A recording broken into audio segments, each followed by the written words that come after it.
Alright, guys, I'm back with another chapter in Leviticus. We're actually in the last chapter of Leviticus, Leviticus chapter 27, where the header reads, Redemption of Gifts Offered to the Lord. And we'll jump right into it. The Lord said to Moses, Give the following instructions to the people of Israel.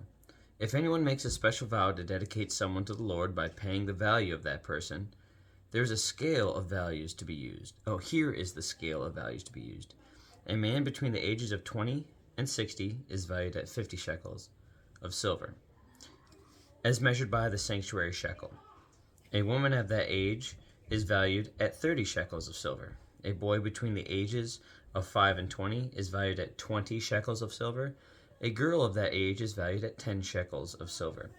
A boy between the ages of 1 month and 5 years is valued at 5 shekels of silver. A girl of that age is valued at 3 shekels of silver. A man older than 60 is valued at 15 shekels of silver. A woman of that age is valued at 10 shekels of silver. If you desire to make such a vow but cannot afford to pay the required amount, take the person to the priest. He will determine the amount for you to pay based on what you can afford.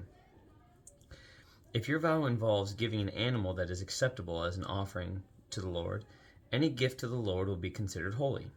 You may not exchange or substitute it for another animal, neither a good animal for a bad one, nor a bad animal for a good one. But if you do exchange one animal for another, then both the original animal and its substitute will be considered holy. If your vow involves an unclean animal, one that is not acceptable as an offering to the Lord, then you must bring the animal to the priest. He will assess its value, and his assessment will be final, whether high or low. If you want to buy back the animal, you must pay the value set by the priest plus 20%. If someone dedicates a house to the Lord, the priest will come to assess its value. The priest's assessment will be final, whether high or low. If the person who dedicated the house wants to buy it back, he must pay the value set by the priest plus 20%. Then the house will again be his. If someone dedicates to the Lord a piece of his family property, its value will be assessed according to the amount of seed required to plant it. 50 shekels of silver for a field planted with 5 bushels of barley seed. If the field is dedicated to the Lord in the year of Jubilee, then the entire assessment will apply. If the field is dedicated after the year of Jubilee, the priest will assess the land's value in proportion to the number of years left until the next year of Jubilee. Its assessed value is reduced each year. If the person who dedicated the field wants to buy it back, he must pay the value set by the priest plus 20%. Then the field again will be legally his. But if he does not want to buy it back, and it is sold to someone else, the field can no longer be bought back. Then the field is released in the year of Jubilee. It will be holy, a field specially set apart for the Lord. It will become the property of the priests.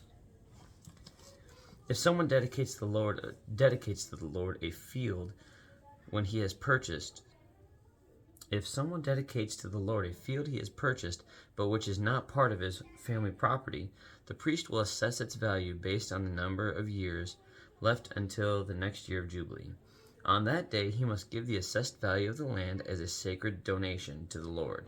In the year of Jubilee, the field must be returned to the person from whom he purchased it, the one who inherited it as family property. All the payments must be measured by the weight of the sanctuary shekel, which equals 20 gerahs. You may not dedicate a firstborn animal to the Lord, for the firstborn of your cattle, sheep, and goats already belong to him. However, you may buy back the firstborn of a ceremonially unclean animal by paying the priest's assessment of its worth plus 20%. If you do not buy it back, the priest will sell it at its assessed value. However, anything specially set apart for the Lord, whether a person, an animal, or family property, must never be sold or bought back. Anything devoted in this way has been set apart as holy, and it belongs to the Lord. No person specially set apart for destruction may be bought back. Such a person must be put to death. 1/10 of the produce of the land, whether grain from the fields or fruit from the trees, belongs to the Lord and must be set apart to him as holy. If you want to buy back the Lord's 10th of the grain or fruit, you must pay its value plus 20%. Count off every 10th animal from your herds and flocks and set them apart for the Lord as holy. You may not pick and choose between good and bad animals, and you may not substitute one for another. But if you do exchange one animal for another, then both the original animal and its substitute will be considered holy and cannot be bought back. These are the commands that the Lord gave through Moses on Mount Sinai for the Israelites. And that is the end of Leviticus. It's super interesting to me the standard for priests must be set so high, and how they operate and commune with God, and the rules they must follow. It makes sense that they would be the ones in charge of the finance and the setting things aside, because they must be the ones that deal in such a fair manner as to be able to not be tempted by the flesh. And not that they wouldn't, they're men, and I think that's the overall scope of the Bible. Is that, guys, you're men, you're gonna fall, you're gonna struggle. The only perfect man that we've ever had is Jesus. Everyone else fell short. And when I see a system that could so easily be corrupted, like when I was just reading about the priests and how they do everything. When they sell a piece of property, they can purchase it back within 50 years, which is the 7x7 rotation, up to 49, that 50th year being the year of Jubilee. The only property that can't be back is property that belongs to the priests. But I believe that is because they are held responsible for managing that as unto the Lord. That's now His. It belongs to Him. And so it's there to probably serve His purposes or to be left alone, whatever that means. I don't know specifically what it means, but I think that's such a slippery slope. And I don't say that because this is obviously God's intent. I don't think that God's intent is a slippery slope. But when given people such important authority, it's important that they're good, God-fearing, just loving men, because the authority that they had, that's a system that could be manipulated. You could just have the priest looking to buy up land or inherit it and say, oh, no, this is the Lord's now. And we're just going to keep acquiring this land. Now, I know that there are plenty of poor ambassadors, because I don't want to use the word ambassador because it means that you speak on behalf of. And there's no such thing as a poor ambassador of Christ, because if you're a poor ambassador, you're not an ambassador of Him. And so you might claim that name, but it's like stolen valor. And so, if I was going to go in a pulpit and I give a horrible message, that's me. If that wasn't supported by the Holy Spirit, or if I have ill intent, He knows my heart. And so it's the same thing with the people put in charge of all these huge responsibilities when it comes to making these decisions for entire communities. Tens, hundreds, thousands, tens of thousands, hundreds of thousands of people, even millions. And so when you have these men that are set aside to identify things to be set aside, that's a lot of responsibility.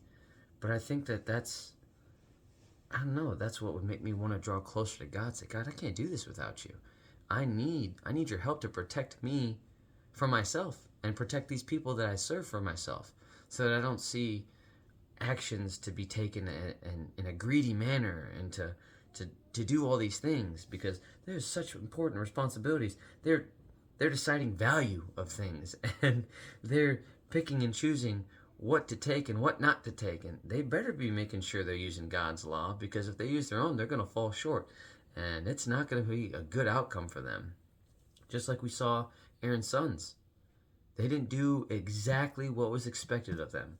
I think when we read it, it was about how they had set a fire, or what they had done as far as the process of a sacrifice, as far as an offering unto the Lord. And they both died, like immediately. And so a lot is asked of them as far as how they must operate.